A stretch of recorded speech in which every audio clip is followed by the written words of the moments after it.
Hello. Can't even say go Mariners right now because they're out. Done. Go Kraken.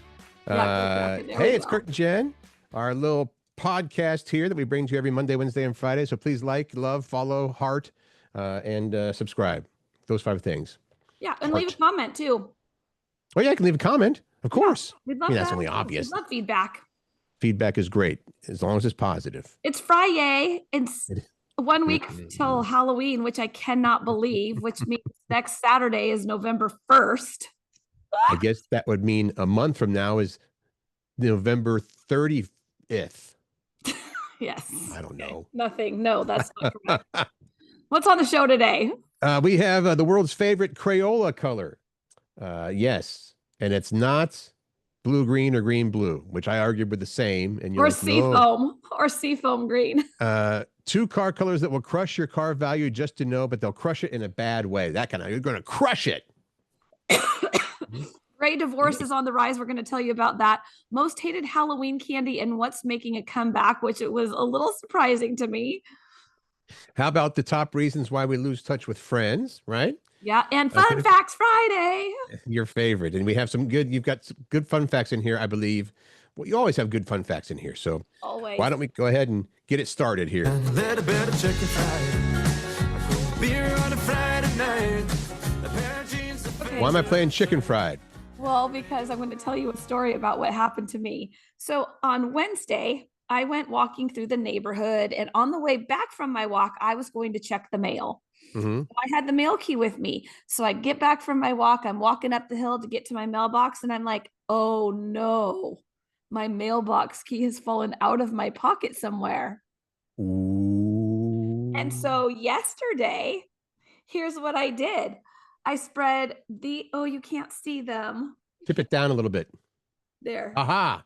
These flyers. That's a rubber chicken is what that is. Yes. So my key was attached to a rubber chicken. The only mailbox key that we were given when we rented the house, Jackie, my roommate, and I. Mm-hmm. So I had Macy get in the car with me on Wednesday. We retraced my steps. We thought that there were many, many yellow leaves on the ground that looked like my rubber chicken.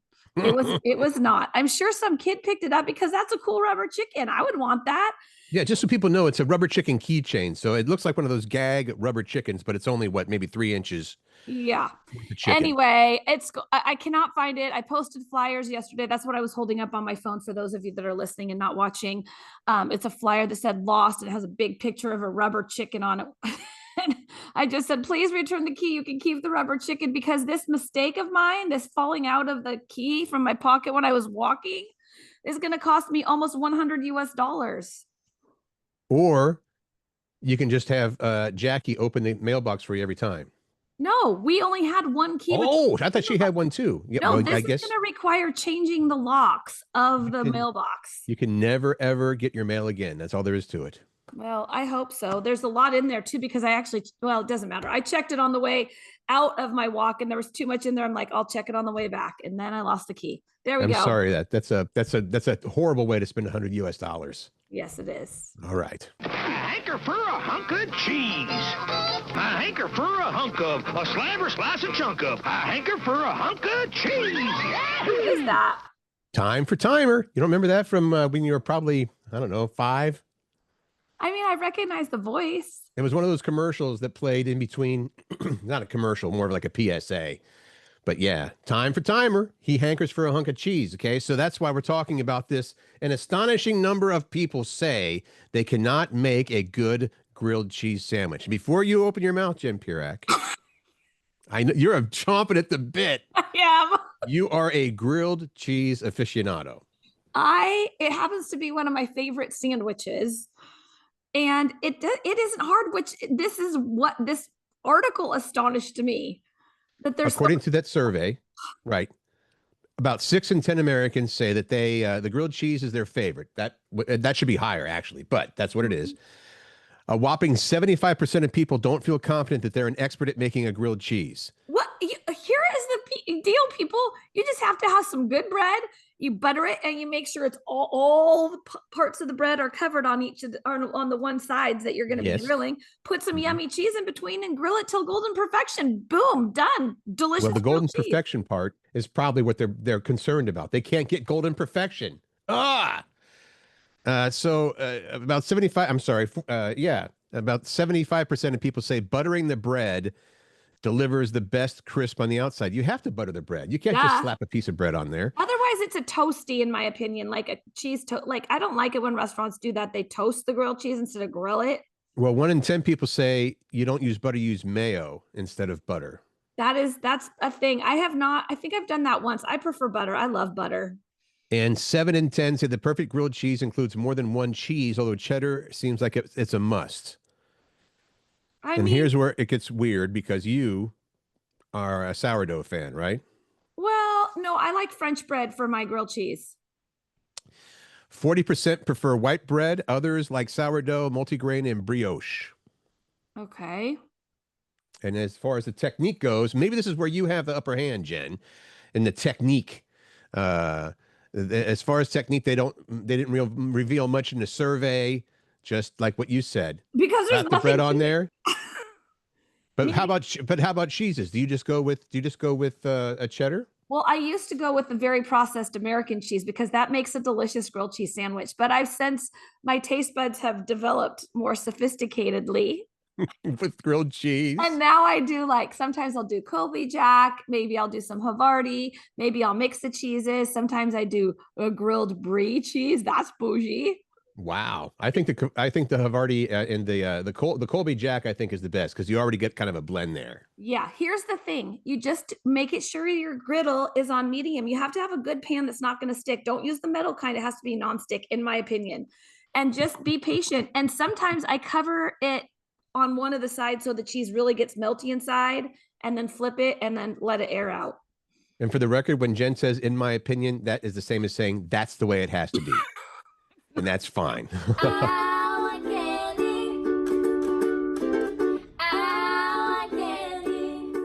we mentioned every year we have this one. Yeah, at the beginning of the show, we mentioned that Halloween is just 1 week from today.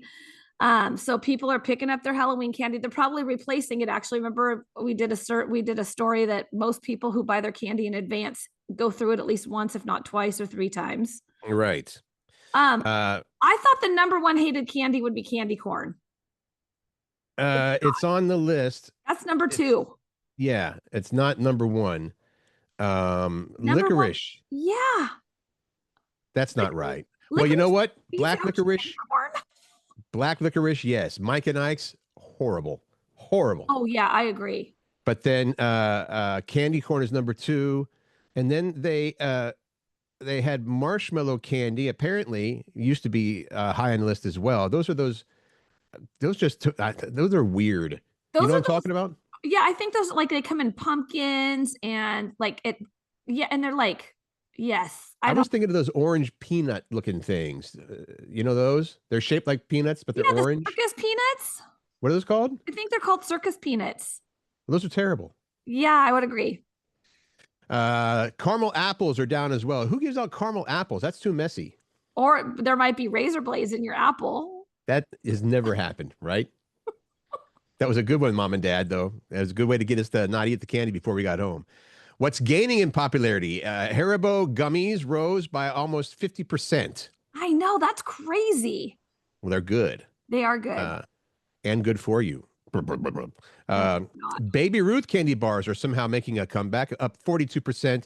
Hershey's Kisses have jumped 37% in interest compared to last year. Now, the thing with Hershey's Kisses that's nice, I don't know if this is popular by the kids that are receiving the candy or the people that are giving it out, because you can do 4 or 5 kisses.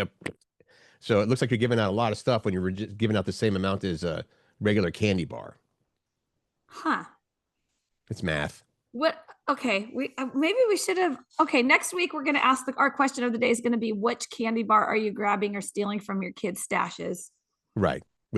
Yeah, we'll find out what your favorites are as well.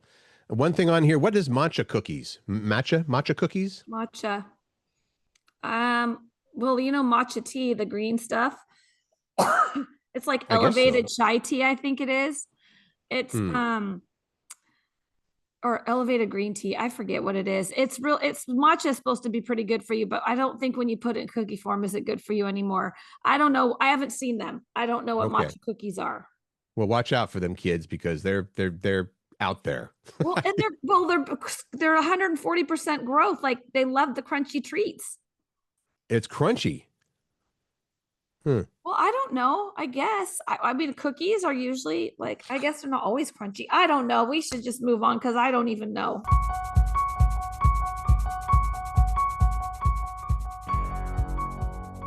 All right, trick or treat. Legendary trick or treat every single Halloween. Has it been retired or forced into retirement by trunk or treat? Do you know what trunk or treating is? Have you participated before? Yeah, so don't y'all go to a single location like a mall parking lot or something and give candy out of your trunks of your car? Yeah, a lot of churches do them too. Oh, church. Okay, that's right. Church parking lots, mall parking. Yeah, just so they find a common area and then people pull up their cars. It helps. These are like popular in like real remote areas, like suburban neighborhoods that are way more spread out, like houses. They can all gather. Yes, but I as I recall, when I was a youngin, back when they invented fire, it was that was part of the fun, going to all these houses. But I could see, especially if you're in a real like a farming area where you're going to be walking down a highway or whatever. So, all right, tell us about trunk or treating. So you already said it's parking lots. You bring the cars around, but and it's probably safer too, right? I guess so. Well, yeah, because you're not going to people's doors knocking. So it's just like they create this big party and people have gone all out. Like they decorate their trucks, you dress up. So it's like everything all in one. And then you get this social aspect of it all. I mean, I like the idea of it. It became popular. It started in the 90s. It was super popular and widespread in recent years post-COVID. And some people argue it has retired trick-or-treating. I like it. I like the idea of like, why not gather your whole neighborhood into some parking lot that's nearby, or maybe like 3 or 4 neighborhoods, and just do a big circle that kids can just go and have a fun party, and you can keep your eyes on them easier. And the last line in his story says the savviest kids might figure out a way to do both trunk or treat and trick or treat, because trunk or treat can't take that long, right? I mean, it's right 20 minutes and you're done. No, because you put other activities with it. Like a lot of the cars will do activities, like they'll have cornhole or some kind of like fun Halloween themed game. Nice. Yeah. But I told you before, my dad used to love the whole, I mean, he would, the culmination of trick or treat at our house. And we had a super long driveway in Cincinnati growing up. And there were trees that formed a canopy over the driveway on both sides. So it looked like you're going down this dark. Anyway, I love it. My dad had speakers along the way, and but the culmination was when you got to my actual dad, who's hunched over, wearing like a blanket and a mask and stuff like that. He would reach into a cauldron that he had dry ice in, so it was bubbling over, on the sides. But he had the dry ice in a bucket in the center of it, but he could reach down in there and pull candy out of the cauldron with the dry ice. And oh my God, that's awesome! Are you going to do that, Kurt? No, I don't. We don't have a setup for that. Remember last time I tried to do something elaborate for Halloween? I stepped on a molehill and broke my foot. You could do dry ice when you hand out the candy. That'd be cool. That is fun. That is fun. Nod to my dad. Yeah.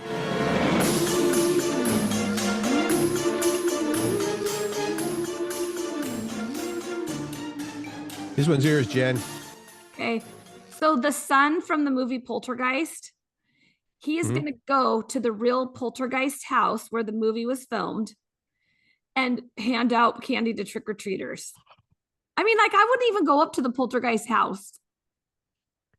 The all I remember from Poltergeist is the little girl, right? Yeah, that was possessed. Yeah, but apparently there was a brother or the son. His name is Oliver Robbins, and he played Robbie Freeling. Apparently, it says the kid who gets attacked by his own clown doll. Okay. Now it's coming back to me. One of the most terrifying scenes in movie history, that they say. That's probably why I blocked it out. So the new owner of this house will be decorating with lots of skeletons as a nod to the final scene in the movie. Hopefully those aren't real skeletons of real humans. But if you want to check this out, the Poltergeist house. If you can't, also, it says if you can't stop by on Halloween itself, You can stay there as an Airbnb. I don't think I would want to do that. I know you wouldn't want to do that. This house, by the way, because I forgot to mention, is in Simi Valley, California. So if you're in that, happen to be in that area, you can stop by and grab a. Really? I actually have friends in Simi Valley. I'm gonna have to give them a call and see if they know about this Do thing. you really? Yeah, I would. My Australian friend, Michael Dare. Oh, I would have him go for sure. That would be fun. That would be fun. But I can imagine people, the Airbnb thing, you get limited vacation time throughout the year. And if you said to your spouse, hey, I got an idea. Let's go to the spooky house in Simi Valley and spend the night. Like, no, let's stick with the Hawaii plan. That was a better plan. Oh, we're going to talk about vacations, like if you take your vacation later on in the show. That's true. Hmm. Color my world with all of you. Favorite color worldwide for Crayola. Color my world. I heard it. I'm proud of myself for that one. Okay. That was terrible. Crayola just released results from a poll that Crayola did to find out what our favorite crayon. Do you say crayon or crayon? Color crayon. Crayon. Most people say it. It sounds like CRAN. Get your crayons. The 183 people were asked. No, 183 different countries were involved in this. They asked all these people what your favorite crayon color is. And if you've seen The Devil Wears Prada, you'll know exactly what this shade is. The most popular crayon color in the world is cerulean. I think that's how you say it, cerulean. CERULEAN, cerulean. So Anne Hathaway in the movie Devil Wears Prada was wearing this blue sweater, and in the scene, Meryl Streep shames her for wearing it. But also, it's like that. This is like, we created this color of the year, and you're wearing it. You don't even know. I mean, she just goes on and on about this cerulean sweater and the color cerulean and how she made it popular. 3 crayon colors are all muted shades of blue and purple, according to this Crayola poll: cerulean blue, robin's egg blue, and wisteria purple. Those are the top 3 crayon colors in the world. They're and also in the U.S. Yeah, in the U.S. Wild strawberry is 3rd in Canada and in the U.K. Instead of wisteria. I'm sorry. The last time that I used crayons, I think there were 12 colors. I'm not that old. You could get if you were lucky, you could get the 64 pack with the sharpener on the back. Exactly. You got to have a crayon sharpener. I didn't get that one. Gen Zers like the cerulean, millennials and Gen X baby boomers preferred a color called Purple Heart. And the favorite crayon color for kids today is sky blue. Blue has been the top color in general for a long time. It was voted #1 when Crayola polled Americans in 1993, and 6 different shades of blue made it to the top 10 when they did another poll in the year 2000. There you go. We have another color story. Color my world. Oh, with another one. God bless people that go ahead and say, I'm going to do a cover of Color My World and put it up on the internet. Why didn't you do this one? Colors, colors, colors. I don't even know what that is. It's from what's the gangster movie back in was it the 80s or early 90s? Colors. Wow, colors. You stumped me. I think it might have been Colors. Is that the name of the movie? It might have been. I told you I don't know anything about it. Oh my God. Okay, we got to get that just in case. Someone looked at the resale value of different cars after 5 years, and it turns out that there are 2 paint colors that are really going to help out. Wait, they are going to kill your car's value. And we also have the ones that are better for your car value, correct? Yeah. Yeah. What are the colors that will kill your car's value the most if you have cars in these colors? Black or blue. Those are the cars that'll kill your car value. Crush it. We have all black cars. It looks like we own a hearse company. I have a black car too. Yeah. Blue cars depreciate the most, losing an average of about 30% of their value in the first 5 years. Black cars are next, losing about 20% of their value. And it's not clear why we're willing to pay less for those 2 colors. It's not clear. Oh, black and blue, it says here. Kelly Blue Book says blue and black are the 2 hardest colors to keep clean. That also doesn't make sense. Yeah, it says dark colored cars tend to look filthier because it's easier to see the dirt. It's harder to see the dirt on light colored cars. And the study found that The color that retains their value the best when it comes to cars is white. You can see the dirt on white cars very clearly, I believe. know. I think so too. I nothing against people with white cars, but since we just Dana was insistent. She's like, I want a black car with black on black with black interior and everything like that. But they're like, we don't have any black. We have it in white, and no. She did not want white. Well, white just seems like it'd be a delivery vehicle, and I'm not knocking white cars, but she must have wanted to lose value in her car very quickly. is that, well, we weren't even I considering guess. that at the time. Fools. Sorry, I guess we would have known this information then. That would have been better. All right.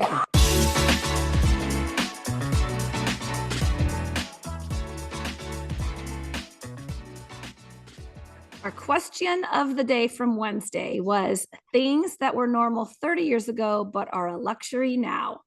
Do you remember the song by Louis called "Sitting in the Lap of Luxury"? Maybe.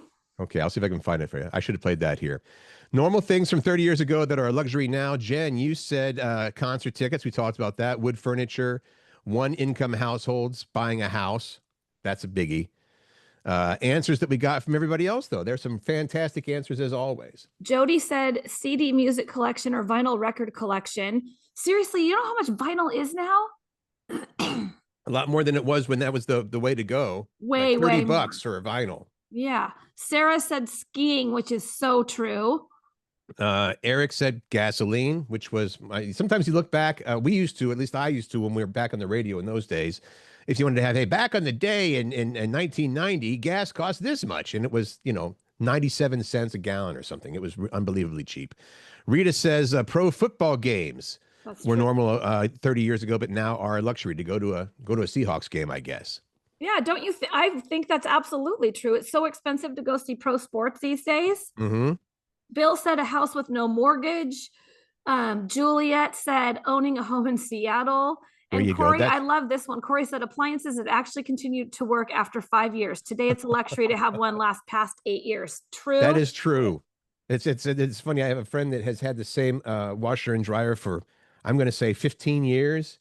And that's the reason that they won't get rid of it. It's like, hey, man, it looks old and it doesn't have any of the new features and stuff like that, but it still gets the clothes clean, and it's been doing that for 15 years, so they're okay with that. Laurel, great answer. Leg room on an airplane. You have to pay for that sometimes. Well, you do have to pay for that all the time, I think. Yeah. And meals on domestic flights. So you get the little cookie, but that's about it these days. Keep going. Randy says peace and quiet without the kids barging in or yelling for something. Randy, that's your own doing. You had something to do with making those kids. Just saying. And Anne Marie says keeping your shoes on while going through TSA. I never thought it'd be a luxury to be able to keep your shoes on. That was a thing. And then Carmen said, here's another skiing one. Single income families, skiing and meals on domestic flights. So she kind of said everybody's like, wow. Yeah. And then I remember, but this is, believe it or not, there was actually, when I lived in Iowa, there's actually skiing in Iowa. It's a small little place called Sundown. And it's laughable compared to the skiing out here. But yeah, you could get like a lift ticket for a day for, I don't know, I think $10, maybe. That does not exist now. Jennifer, this was a good one. I thought, excuse me, Jennifer said a pension. Mm. And then her husband, Doug, said dinner with family at the table. And I will add to that, Doug, dinner with family at the table with no distractions. Good point. Both of those things. Yeah, those are good answers, people. Good answers. I'm answers. guilty of the distractions. I have to admit, I'm a distraction person. Well, if you bring your phone to the table is really what I was talking about, or you got the TV on or something. Oh, yes. Understood. Good answers. We'll have a brand new question coming up here at the end of the show.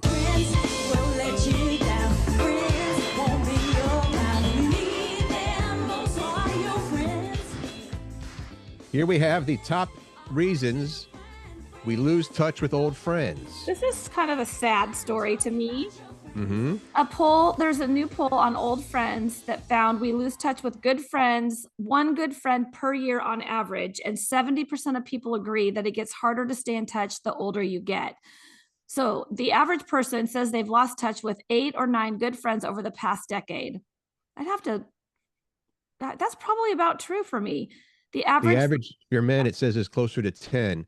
I don't know if I can I've just lived in so many places. It is frustrating because I do have friends from junior high and high school. That's as far back as I can go. I think high school. But I mean, I've lived in 10 different locations. So once you leave, even though you're like, we're going to keep in touch, it doesn't tend to happen. So Well, it takes some work. It takes some work. And sometimes you have that special connection where it doesn't matter if you haven't talked for a year. As soon as you get on the phone or see them, it's like you pick up right where you left off. that is fun. I do love that. More information from the polls. The top 5 reasons we lose touch, as we mentioned, geographical distance. Someone moves and the friendship just sort of fades. Life transitions, like getting married or having kids. Yep. They stopped reaching out. You stopped reaching out, or life just gets busy and you don't have enough time. Those are the reasons. So, I mean, any relationship takes some work if you want it to keep going, right? So, Yeah, and I think maybe this is I have lost touch with some friends because I felt that I was doing the one reaching out, and you didn't hear back after a couple of times. You're like, okay, well, this is done because it goes both ways, right? You got to maintain the friendship. So I've lost some friends that way, but all right, on to something super happy. Here we go. this is kind of depressing. I don't know why we took a solid turn for the worse on the topics that we're talking about. Well, it's Friday. We like to have downer topics on Friday. No, we don't. We usually keep it upbeat, but this got my attention. I'm like, gray divorce. It is probably what you think it is. It's on the rise. This is from Women's Health. Okay. Gray divorce is referring to couples who divorce at the age of 50 or older, often after decades of marriage. So I did not know this. Divorce among younger couples has declined, and the share of divorces for those 50 plus has more than quadrupled since 1990. What's going on? It says multiple factors, longer lifespans, and shifting expectations. So people are living longer, and older adults often reassess how they want to spend the remaining decades. If they're in a relationship that's unhappy or unsatisfying, maybe they're like, hey, you know what? I'm done. Unacceptable. Yeah. What about the empty nest thing? Because Well, I you're mean, going to be an empty nester soon, Jen. I know, empty nester and changed roles. It's one of those things where the kids move out of the house and all of a sudden, look who's left. It's the two of us. And what are we going to do with ourselves? And do we still have something to go through the rest of life with? It's the two of us and we can't stand each other, we found out. Increased financial and personal independence also is why these gray divorces are happening more, especially among women. More women now work longer and are more financially autonomous. So they're like, hey, you know what? I don't need you as much, and you're kind of a jerk. Oh my gosh. And then of course, cultural norms and divorce stigma have shifted. It's a little more, if you're divorced, it's so many people have done it. It's like, both you and I have been divorced. It's true. It was not fun. It's not. And that's the thing I was going to say is in part of the article was, if you're going through this or thinking about leaving a long-term relationship, like there's a lot of hardships that come with it. Not to say you need to make yourself and get yourself in a happy place, but right. It's a big life change. There's definitely a lot of challenges that come with untangling, not to mention the emotional strain. So definitely get support. Well, you were divorced when you guys had kids together, which I mean, I divorced in 1997. And no kids. So it was more like a professional, very expensive breakup is what it was, with a lot of paperwork. Do we have a happy story next? We're going to go to Fun Facts Friday is what we're going to do here. Oh, I see what you did there. Okay, then I got to find the Fun Facts Friday song. Okay, I'm ready for it. I was prepared for that last story, which I kind of wonder if I should mention that, because you're like, well, what was that story, man? But you don't have time. It's Friday, gotta get down on Friday. Fun Facts Friday. The story that you're referring to is people taking vacation. The bottom line is there's a lot of people that aren't taking their vacation time. Use it. Use it, peeps. Use it. It makes your emotional state more healthy. Okay, Fun Facts Friday. Here we go. Frozen foods will never expire at 0 degrees Fahrenheit or lower. However, the flavor and the texture could degrade over time. And here's the thing. The temperature has to stay at 0. It can't rise above that or can't go below it or above it, or else it will be gross. It's got to stay consistent at 0 degrees Fahrenheit. Yeah, right. Okay. There's no copyright or patent protection on magic tricks. If a magician invents a trick, anybody is free to use it. You just got to figure out how it's done. And I think amongst comedians, amongst magicians, if you steal somebody else's bit, they will rake you over the coals, man. Yeah. Not cool. Starting in the early 80s, pieces of telephones shaped like Garfield the cat washed up on beaches in Northwest France, and no one knew why. Then in 2019, a farmer finally found a wrecked ship container in a cave that was spilling out the phones. All those people wanted their Garfield phones and it didn't make it. What's a group of parrots called, Jen? A group of parrots is called? Pandemonium. Had no idea. That's a good name, though. Stan Lee, of course, the guy behind like every great, comic Marvel. book ever, Marvel. originally planned on the Incredible Hulk to be, instead of green, he was going to be gray in color. But because of issues with ink colors, he changed into green. He belongs green. Yeah.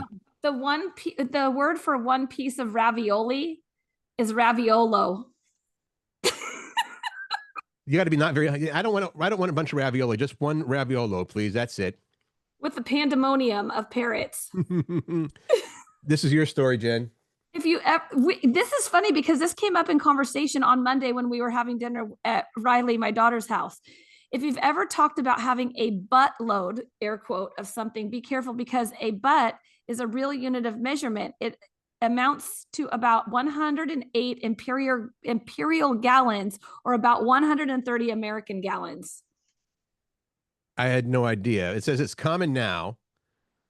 That's a different story. Oh, no, it's still okay. Oh, it's still the common same now, one. but apparently this butt load was once used, or a butt rather, was used for casks of liquids like wine and whiskey. When you fill a barrel up, you'd have a butt load of wine, though you'd probably just call it a full butt.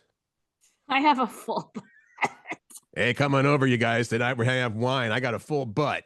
Oh, geez. The U.S. Department of Defense or the Department of War buys more explosive devices than anyone in the world. Who's number two? Walt Disney Company for all the fireworks they blow off in their parks. Mm. The placenta that a woman grows during pregnancy is technically an organ, and it's the only organ that's meant to leave the body. That's fascinating to me. I didn't know it was considered an organ.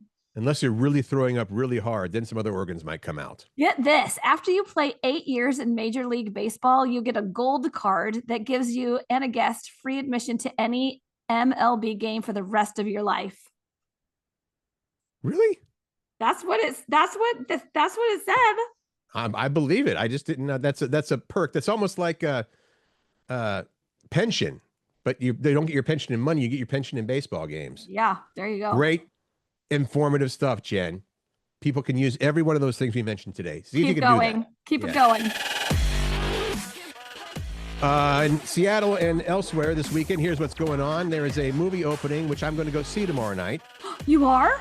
Yeah, my friend Garrett is a massive Bruce Springsteen fan, and so we're going to go see this Springsteen, Deliver Me From Nowhere, and we're going to the Anderson house, the Anderson School. Oh, yeah, at Bothell. McMinimans. They have movies there. So we're going to go see Springsteen, Deliver Me From Nowhere, and Regretting You is another movie opening this weekend with Allison Williams and Dave Franco, who I believe are actually married in real life, I think. Are they really? Is that the one? I was invited to a movie premiere, like a screening of that movie, and they said, bring your tissues. It's really sad. Okay. Sports. I don't even want to mention this first one. I'm doing it. World Series kicks off today without the Mariners. Wah, wah, wah. The Blue Jays take on the Dodgers in Toronto in game 1 and 2 tonight and tomorrow. Both start at 5 p.m.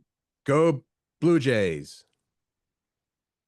There's a meme that's going around that's a map of the U.S. that says who's rooting for who in the World Series. And most everybody's rooting for Toronto. Yeah. California is, I think, the only state that's rooting for the Dodgers. And then we're at a different color. Washington's a different color. We said nuclear war. We'd rather root for nuclear war than to root for any of those other teams. Huskies are playing at home, playing Illinois tomorrow afternoon at 12:30. If you're a Cougs fan, they're on home turf hosting Toledo, and they have a 12:30 kickoff for the Cougs game. What do you do? There's the same time of kickoff for both Cougs and Huskies. So if you have a divided household, what do you watch? Which one are you watching? Huskies. Huskies. Of course, I'm a Husky. I'm not a divided household. Hawks played on Monday, so there's no game this weekend. Sounders play Minnesota at 6 p.m. on Monday in the MLS first round. And then CURT? Yeah. Kraken, back from a long road trip. just beat Winnipeg last night 3-0, which was great because Winnipeg is really good.